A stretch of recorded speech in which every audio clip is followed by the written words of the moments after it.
नमस्कार दोस्तों, ओम नमः शिवाय। हर हर महादेव। दोस्तों, सावन के महीने में शिवलिंग से यह गुप्त चीज ले आना, अपने घर आपकी सभी मनोकामनाएं पूरी होंगी। इतना पैसा आएगा कि गिनते गिनते थक जाओगे। भगवान भोलेनाथ जी के आशीर्वाद से अपने जीवन में बहुत उन्नति करोगे। दोस्तों, हिंदू धर्म में सावन के महीने का बहुत अधिक महत्व होता है। सावन का महीना हिंदू पंचांग का 5वां महीना होता है। यह महीना भगवान शिव को समर्पित होता है। इस महीने में शिव भक्त भगवान शिव की विधि विधान से पूजा अर्चना करते हैं और सावन के महीने के सोमवार का महत्व और भी अधिक होता है। इस माह में शिव की पूजा अर्चना करने से सभी मनोकामनाएं पूरी हो जाती हैं। धार्मिक मान्यताओं के अनुसार सावन के महीने में भगवान शिव और माता पार्वती की विधि विधान से पूजा करने भक्त की मनोकामना पूरी होती है। इसके साथ ही सावन के सोमवार व्रत रखने से भोलेनाथ की विशेष कृपा प्राप्त होती है। दोस्तों, सावन महीना का आरंभ 22 जुलाई 2024 दिन सोमवार से हो रहा है और सावन महीने का समापन 19 अगस्त को होगा कहा जाता है। इस सावन के महीने में किसी भी व्यक्ति ने भगवान भोलेनाथ की थोड़ी सी भी पूजा साधना क्रिया कर ली तो उस व्यक्ति के जीवन की सभी मनोकामनाएं पूर्ण हो जाती हैं। उस व्यक्ति के जीवन के हर कष्ट खत्म हो जाते हैं और उस व्यक्ति के जीवन में धन आना शुरू हो जाता है। भक्तों, वीडियो आगे शुरू करें उससे पहले भगवान भोलेनाथ के सच्चे भक्त प्राचीन ज्ञान चैनल की इस वीडियो को लाइक अवश्य कर दें और कमेंट बॉक्स में हर हर महादेव सच्ची श्रद्धा से लिख दें, जिससे कि भगवान भोलेनाथ जी का आशीर्वाद आपको सीधे प्राप्त हो सके। दोस्तों, आज की इस वीडियो में हम आपको बताएंगे कि सावन के दिनों में आपको भगवान भोलेनाथ के मंदिर जाकर के क्या क्या भगवान भोलेनाथ को अर्पित करना और वहां से वापस क्या लेकर के आना है, ताकि आपके घर की गरीबी, दरिद्रता, परेशानी, कष्ट, दिक्कतें हमेशा के लिए खत्म हो जाए। दूसरी तरफ आपके घर पर सुख, समृद्धि, यश, वैभव, ऐश्वर्य की आपको प्राप्ति हो। ध्यान रखिएगा दोस्तों, सावन का माह का इंतजार हर व्यक्ति इसीलिए करता है ताकि उसको भगवान भोलेनाथ का आशीर्वाद मिल सके। कहा गया है कि देवों के देव भगवान भोलेनाथ अगर किसी भी व्यक्ति को आशीर्वाद दे दें तो उस व्यक्ति का साक्षात काल भी आकर कुछ नहीं बिगाड़ पाता है। इसीलिए आज की इस वीडियो में हम आपको बताएंगे कि कैसे आप सावन के दिन, जो बहुत ही पावन दिन है, इस दिन भगवान भोलेनाथ को प्रसन्न कर सकते हैं। कैसे आपको भगवान भोलेनाथ का आशीर्वाद प्राप्त हो सकता है और कैसे सावन के दिनों में शिवलिंग की आपको पूजा करनी है, वह भी खास उपाय करते हुए कैसे आपको शिवलिंग पर क्या क्या चढ़ाना है और क्या क्या वहां से लेकर अपने घर पर वापस लेकर आना है, ताकि आपके घर पर अन्न और धन का भंडार कभी भी कम न हो।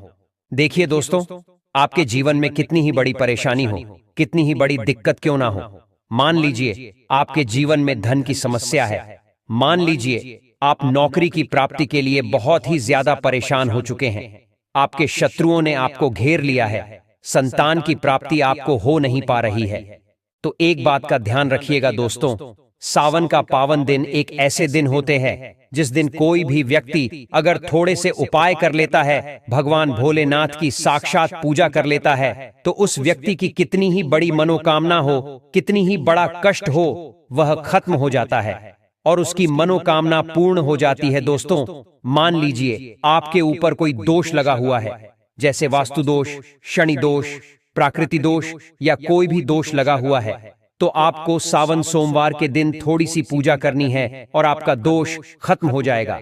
आपके जीवन से सभी परेशानियां चली जाएंगी और आपके जीवन में जो धन आना बंद हो गया था, उसका आगमन वापस शुरू हो जाएगा। मान के चलिए आपके जीवन में कभी भी कोई परेशानी नहीं रहेगी। बस दोस्तों, आज की इस वीडियो को लास्ट तक देख लीजिए और मान के चलिए भगवान भोलेनाथ के आशीर्वाद से आपकी सभी मनोकामनाएं भी पूरी होगी और आपके जीवन की सभी परेशानियां भी चली जाएंगी। देखिए, एक बात कही गई है कि जब भी हम भगवान भोलेनाथ की पूजा करते हैं, हमें धैर्य रखना चाहिए, विश्वास रखना चाहिए और श्रद्धा के साथ भगवान भोलेनाथ की पूजा करनी चाहिए, क्योंकि भगवान भोलेनाथ बहुत ही भोले हैं। वह किसी भी व्यक्ति की थोड़ी सी ही पूजा से, साधना से तुरंत ही प्रसन्न हो जाते हैं। इसलिए दोस्तों, सावन सोमवार के दिन कुछ ऐसी चीजें हैं जो आपको अवश्य पता होनी चाहिए, क्योंकि सावन सोमवार के दिन अगर आप भगवान भोलेनाथ के सामने पूजा करने जा रहे हैं, तो मान के चलिए दोस्तों, आपने अगर कोई गलती कर दी तो भगवान भोलेनाथ आपसे क्रोधित हो जाएंगे और आपने सही तरीके से पूजा की होगी तो साक्षात आपको भगवान भोलेनाथ उसी दिन आशीर्वाद दे देंगे और उस दिन के बाद आपके जीवन में कभी कोई परेशानी नहीं आएगी। आपको हमें एक एक चीज बताने जा रहे हैं, इसलिए इस वीडियो को लास्ट तक देखिएगा। सबसे पहले आपको भगवान भोलेनाथ के मंदिर जाना होगा। यह जितने भी उपाय आपको बताए जाएंगे यह मंदिर के उपाय होंगे। देखिए होता क्या है कि कई लोग हमसे पूछते हैं कि गुरुजी हमारे घर पर शिवलिंग है, क्या हम घर पर पूजा नहीं कर सकते हैं? तो इसका उत्तर है नहीं।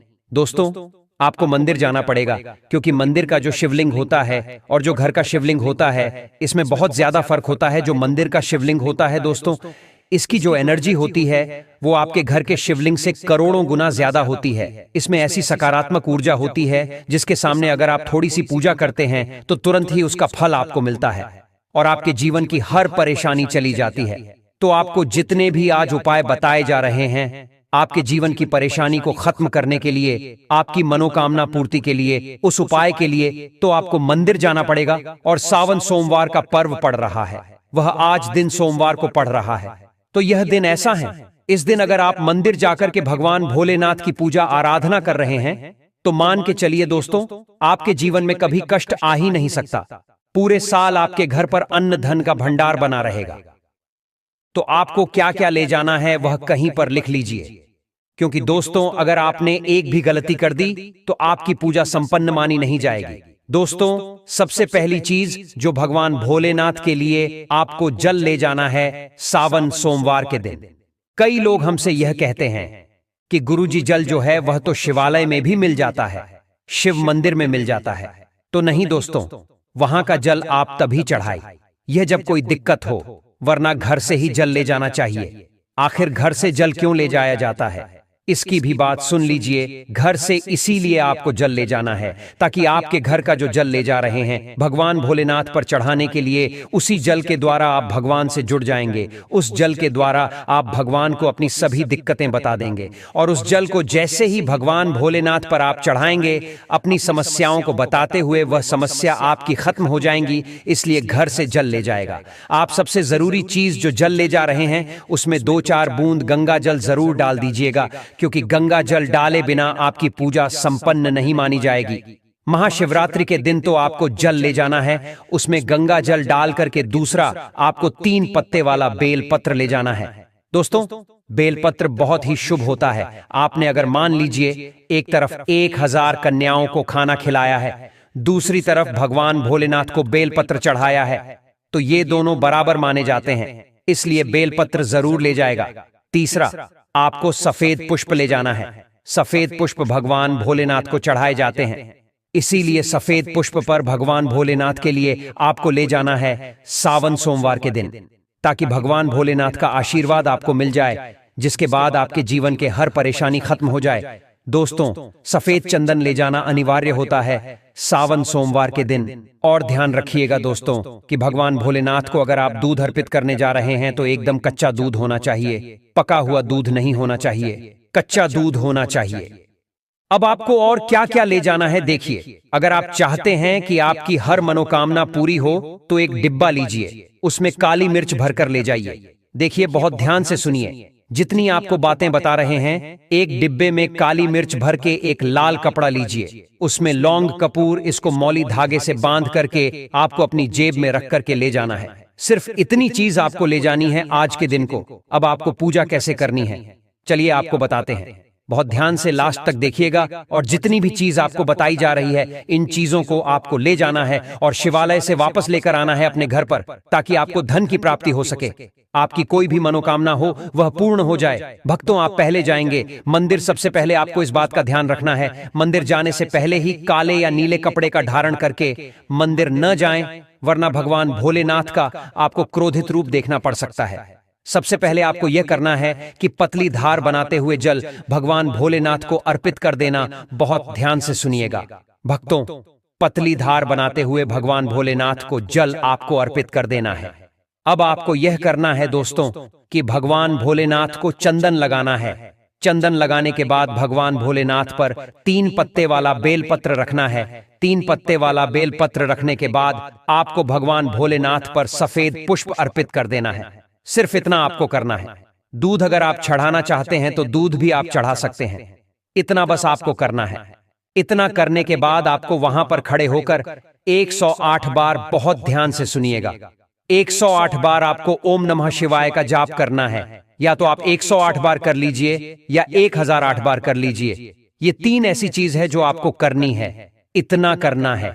अब आपको क्या करना है, एक डिब्बा जो काली मिर्च का आप ले गए हैं, उस काली मिर्च के डिब्बे को आपको शिवालय के जो गिरता हुआ शिव धारा है, जो शिवलिंग से वहां पर पानी गिर रहा है, उसी शिव हरि के पानी से आपको छू आना है और अपनी जेब में वापस रख लेना है। ये जो लाल पोटली आप ले गए हैं बंद करके लौंग की, इसको भी छुआना है, वापस रख लेना है। अब आपको क्या करना है, जिस लोटे में पानी ले गए थे या जिस लोटे में भी आप दूध ले गए थे, उसमें आपको क्या करना है, आपको जो भगवान भोलेनाथ का पानी वहां पर गिर रहा है, भक्तों ध्यान रखिएगा, शिवलिंग की जो पानी नीचे गिर रहा है, उसी पानी का थोड़ा सा पानी अपने लोटे में ले लेना है। ध्यान रखिएगा, जो आपने लोटे में पानी भरकर ले गए हैं, वह पानी वापस बचाना नहीं है, वह तो पूरा आपको भगवान भोलेनाथ को अर्पित कर देना। जो शिवलिंग से पानी गिर रहा है, उस पानी को आपको अपने लोटे में वापस ले लेना है। भक्तों, मान लीजिए आप यह सोच रहे होंगे कि कई लोग वहां पर पानी चढ़ा रहे हैं, तो इस बात की आप चिंता न करें, क्योंकि भगवान भोलेनाथ के शिवलिंग पर जब भी पानी चढ़ाया जाता है, वह अमृत बन जाता है। कहां जाता है? कई देवी देवता शिवलिंग के पास अदृश्य रूप में खड़े होते हैं, ताकि शिवलिंग से गिर रहा पानी वह धारण कर सके।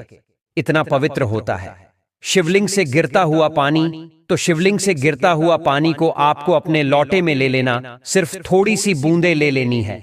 अब आपको क्या करना है, आपको घर वापस आना है जो आपने लोटे में पानी लिया है। भक्तों, इसको घर पर आते ही घर के लोग जो हैं, आपके उनके ऊपर थोड़ा थोड़ा पानी छिड़क देना है। घर के हर कोने में पानी छिड़क देना है। घर के मुख्य द्वार पर पानी छिड़क दें। न सिर्फ इतना आपको करना है, इतना आपने कर दिया। अब मान लीजिए पूरे साल आपके घर पर नकारात्मक शक्तियां नहीं आ पाएंगी। आपके घर पर कोई काला जादू, काली विद्या करवाने की कोशिश करेगा तो वो आपके घर पर नहीं कर पाएंगे। इससे आपके घर से नकारात्मक शक्तियां चली जाएंगी और सकारात्मक ऊर्जा आ जाएगी। ये जो अब काली मिर्च का भगवान भोलेनाथ जी के शिवलिंग से छुआ कर लाए हैं, इसको पूजा घर में रखे। ये जो काली मिर्च का डब्बा है आपके पास, इसे कभी भी आप किसी शुभ कार्य के लिए निकले, जैसे मान लीजिए आप बिजनेस मीटिंग के लिए जा रहे हैं, नौकरी की प्राप्ति के लिए जा रहे हैं, काली मिर्च घर के मुख्य द्वार से पहले रख के उसको कुचलते हुए निकालिए। मान के चलिए आपके काम में जो भी बाधा आने वाली होंगी, वह बाधाएं भगवान भोलेनाथ के आशीर्वाद से अपने आप है हट जाएंगी और आप जिस कार्य के लिए भी जाएंगे, उस कार्य में आपको सफलता मिलेगी। दोस्तों, भगवान भोलेनाथ का यहाँ पर आपको साक्षात आशीर्वाद मिलेगा सावन सोमवार के दिन, और आपके जीवन से हर परेशानी चली जाएगी। सावन सोमवार की रात आप अपनी सभी प्रकार के बुरी अनिष्ट शक्तियों से छुटकारा पा सकते हैं। जो लोग भोलेनाथ माता पार्वती की पूजा करना चाहते हैं, वो इस दिन अपने घर पर पारद का शिवलिंग रख लीजिए। अभिमंत्रित होना चाहिए। जो भी शिवलिंग आप रखें अच्छे से, उनको मंत्रों द्वारा भी अभिमंत्रित करके रखें। स्फटिक हो, नर्मदेश्वर शिवलिंग हो, कोई भी रखिए। अच्छे से उनको भोलेनाथ को अपने घर पर ही पूजन कीजिए। एक लोटा जल चढ़ाकर, क्योंकि मंदिरों में बहुत भीड़ भाड़ होती है और सावन सोमवार पर यही भीड़ का नजारा बहुत ही खूबसूरत लगता है। कोने कोने में शिव भक्त है। अगर आप मंदिर में नहीं जा सके या ठीक से जल नहीं चढ़ा पाए, तो घर में ही शांति से आप पूजन करें। गन्ने का रस हुआ, पंचामृत हुआ, इससे आप इस दिन भोलेनाथ का अभिषेक कीजिए। दूध, दही, घी, शहद, शक्कर, पंचामृत बना करके अभिषेक कीजिए। दोस्तों, फिर भोलेनाथ का श्रृंगार कीजिए। चंदन चढ़ाई, अक्षत चढ़ाई, जनेऊ अर्पित कीजिए। थोड़ा सा चंदन का इत्र, क्योंकि चंदन का इत्र विशेष रूप से शिव शंभू को बहुत प्रिय है, तो वह आप अर्पित कीजिए। उनके पसंदीदा पुष्प चढ़ाए, आंकड़े की माला से उनका श्रृंगार कीजिए। दोस्तों, कनेर के सफेद पुष्प चढ़ाए, कमल हुए, गुलाब हुए, बेल हुए, यह फूल उनको बहुत प्रिय है, यह अर्पित करें। और 5 बेलपत्र अवश्य चढ़ाएं। आप इस दिन चाहें तो, या जो आपके पास बेलपत्र है उसी पर आप श्री श्री लिख करके या ओम नमः शिवाय या राम राम लिख करके अर्पित कीजिए। जो चिकना भाग होता है उस पर लिखिए और यह सीधा शिवलिंग पर अर्पित हो। इस प्रकार से आपको बेलपत्र चढ़ाने चाहिए। दोस्तों, आप विशेषकर इस बात का ध्यान रखें कि कटे फटे बेलपत्र न हो। जो व्यक्ति अधूरी चीज भगवान को अर्पित करता है तो उसे भी कटे फटे पत्तों की तरह ही कटा फटा फल ही प्राप्त होता है। इसीलिए कभी भी अपूर्ण सामग्री अर्पित ना करें। दोस्तों, कहते हैं कि जब भोलेनाथ ने गले में विष धारण किया था तो आदि शक्ति मां के कहने पर देवताओं ने भगवान शिव के सिर पर भांग, धतूरा, बेलपत्र आदि रखा और निरंतर जल अभिषेक किया था, जिसकी वजह से उनके मस्तिष्क का ताप कम हुआ था। और उस समय से ही भोलेनाथ को भांग धतूरा चढ़ाया जाता है। और यह बात भोलेनाथ के भक्तों में बहुत कम लोगों को ही पता है कि इसी कारण शिवलिंग पर भांग धतूरा चढ़ाया जाता है। दोस्तों, अगर आपके घर में शिवलिंग है तो आज के दिन आप चाहे तो शिव जी का त्रिशूल हुआ, डमरू हुआ, ये भी आप उनको अर्पित कर सकते हैं। शिव के डमरू की दमदम की ध्वनि मंगल गुरु से संबंधित होती है, क्योंकि चंद्रमा उनके मस्तक पर विराजमान होकर अपनी क्रांति से अनंत आकाश में जटाधारी महामृत्युंजय को प्रसन्न करता है। और बुध आदि ग्रह है, इसमें संभव से सहायक होते हैं। तो यह आज के दिन डमरू अर्पित करें। भोले बाबा का डमरू आप धारण भी कर सकते हैं। अभिमंत्रित करके आप अपने शरीर पर छोटा सा चांदी का डमरू धारण करें।